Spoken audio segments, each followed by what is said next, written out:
இந்த செய்தியை உங்களுக்காக வழங்குவது அருண் மசாலா. 1983 ஆண்டிலிருந்து தரத்துடன் தன்மை மாறாத அறுசுவை சமையலுக்கான அருண் மசாலா.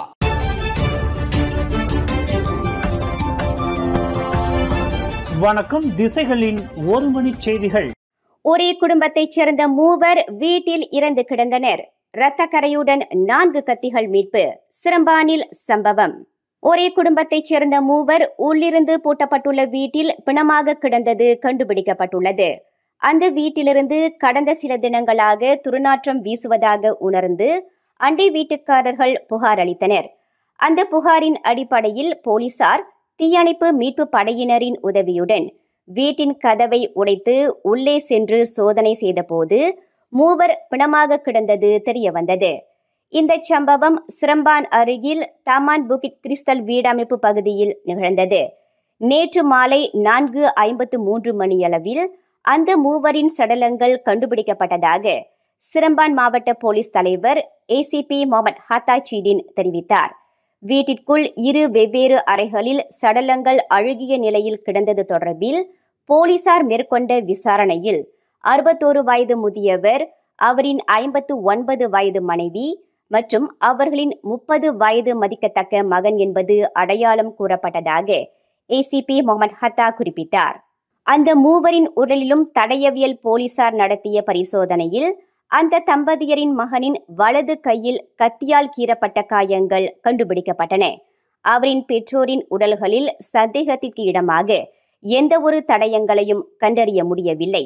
இச்சம்பவத்தின் போது 4 கத்திகள் பயன்படுத்தப்பட்டுள்ளதாக சந்தேகிக்கப்படுகிறது. இரத்த கரை படிந்திருந்த 4 கத்திகளும் மீட்கப்பட்டன. தவிர மேஜையில் பல வகையான மாத்திரைகள் இருந்தது கண்டுபிடிக்கப்பட்டுள்ளது.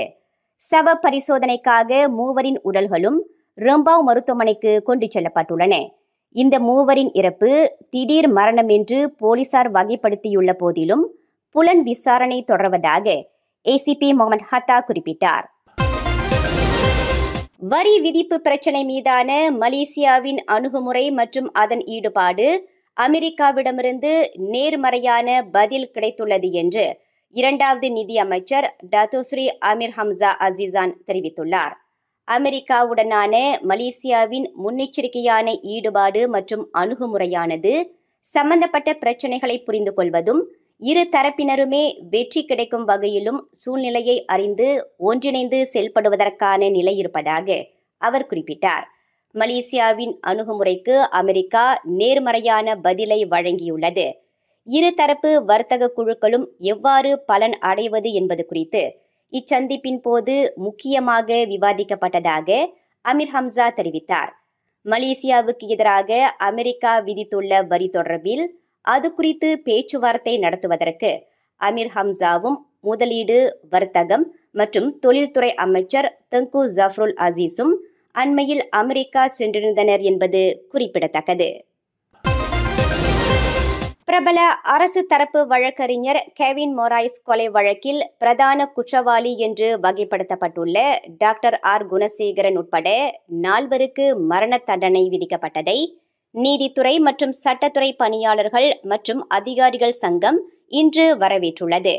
அதே வேளையில் மரண தண்டனை விதிக்கப்பட்ட இதர 2 நபர்கள் அந்த தண்டனையிலிருந்து தப்பிய போதிலும் அவ்விருவருக்கும் கூட்டரசு நீதிமன்றம் நேற்று விதித்துள்ள தலா 35 ஆண்டு மற்றும் 40 ஆண்டு சிறை தண்டனை தீர்ப்பை தாங்கள் வரவேற்பதாக அந்த சங்கம் இன்று வெளியிட்டுள்ள ஓர் அறிக்கையில் தெரிவித்துள்ளது.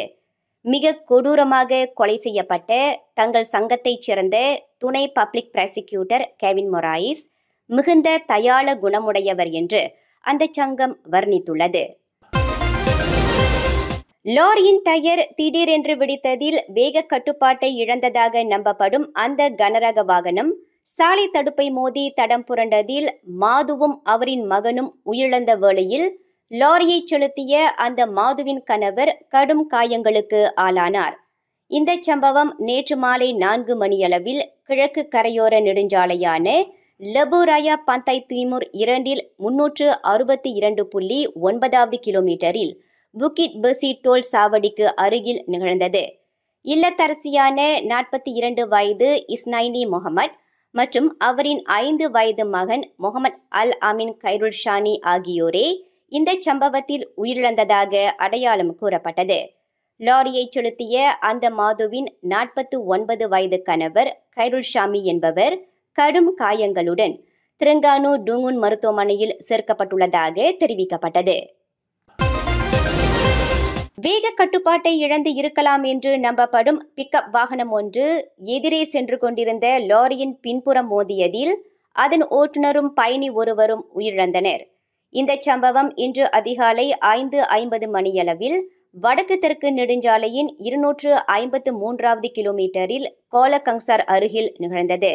பொதுமக்கள் அளித்த தகவலை தொடர்ந்து தீயணைப்பு மீட்பு படையினர் காலை 6:30 மணியளவில் சம்பவ இடத்தை அடைந்ததாக பேரா மாநில தீயணைப்பு மீட்பு படை உதவி இயக்குனர் சபாரோட்சி நூர் அஹ்மத் தெரிவித்தார்.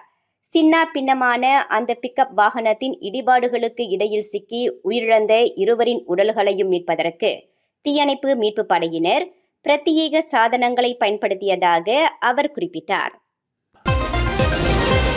ஆஸ்திரேலியா மெல்பர்ன் விமான நிலையத்தில் உள்ளூர் விமான நிறுவனத்திற்கு சொந்தமான விமானத்தில் பாம்பு கண்டுபிடிக்கப்பட்டதை தொடர்ந்து விமான பயணம் தாமதமானது. இந்த சம்பவம் நேற்று ஜூலை 1 செவ்வாய்க்கிழமை நிகழ்ந்தது. வெர்ஜின் நிறுவனத்திற்கு சொந்தமான VA337 பயணிகள் விமானத்தின் சரக்குகள் வைக்கப்படும் இடத்தில் ஒரு பச்சை மரப்பாம்பு காணப்பட்டது. விமானம் மெல்பர்னிலிருந்து பிரிஸ்பன் புறப்படவிருந்த நிலையில் அந்த பாம்பு கண்டுபிடிக்கப்பட்டது. 60 சென்டிமீட்டர் நீளம் கொண்ட அந்த பாம்பு விமானத்திலிருந்து அகற்றிய பின்னரே அது பிரிஸ்பனுக்கு செல்ல அனுமதிக்கப்பட்டது. இதனால் விமான பயணம் 1 மணி நேரத்திற்கும் மேலாக தாமதமானதாக தெரிவிக்கப்பட்டது. பாம்பை பாதுகாப்பாக பிடிக்க தகுதி வாய்ந்த பாம்பு பிடிப்பவர் வரவழைக்கப்பட்டதாக செய்தி நிறுவனங்கள் கூறுகின்றன. தம்மிடம் சீலாட் தற்காப்பு கலை பயிற்சி பெற்று வந்த 12 வயது மாணவியை மானபங்கம் செய்ததாக சந்தேகிக்கப்படும் சீலாட் பயிற்றுனர் ஒருவர் கைது செய்யப்பட்டுள்ளார். மலாக்கா அலூர்காஜாவில் நிகழ்ந்ததாக கூறப்படும் இந்த சம்பவம் குறித்து கடந்த ஞாயிற்றுக்கிழமை தெரிய வந்ததை தொடர்ந்து 35 வயது மதிக்கத்தக்க அந்த சீலாட் பயிற்றுனர் கைது செய்யப்பட்டுள்ளார். அந்த பயிற்றுனர் பெண்கள் மற்றும் சிறார் பாலியல் சட்டத்தின் கீழ் தற்போது தடுத்து வைக்கப்பட்டுள்ளார். பயிற்சி என்ற போர்வையில் கடந்த பிப்ரவரி மாதம் முதல் அந்த மாணவியை வெளியில் அழைத்துச் சென்றதாக நம்பப்படும் அந்த சீலாட் பயிற்றுனர் இத்தகைய காமச்சேட்டைகளை புரிந்ததாக போலீஸ் புகாரில் தெரிவிக்கப்பட்டுள்ளது. இந்த செய்தியை உங்களுக்காக வழங்கியது அருண் மசாலா. 1983ஆம் ஆண்டிலிருந்து தரத்துடன் தன்மை மாறாத அறுசுவை சமையலுக்கு அருண் மசாலா. மேலும் செய்திகளை தெரிந்து கொள்ள கீழே இருக்கும் பெல் பட்டனை அழுத்துங்கள். உங்கள் மகிழ்ச்சியை வெளிப்படுத்த லைக் மற்றும் ஷேர் செய்யுங்கள். தொடர்ந்து திசைகளோடு இணைந்திருக்க சப்ஸ்கிரைப் செய்யுங்கள்.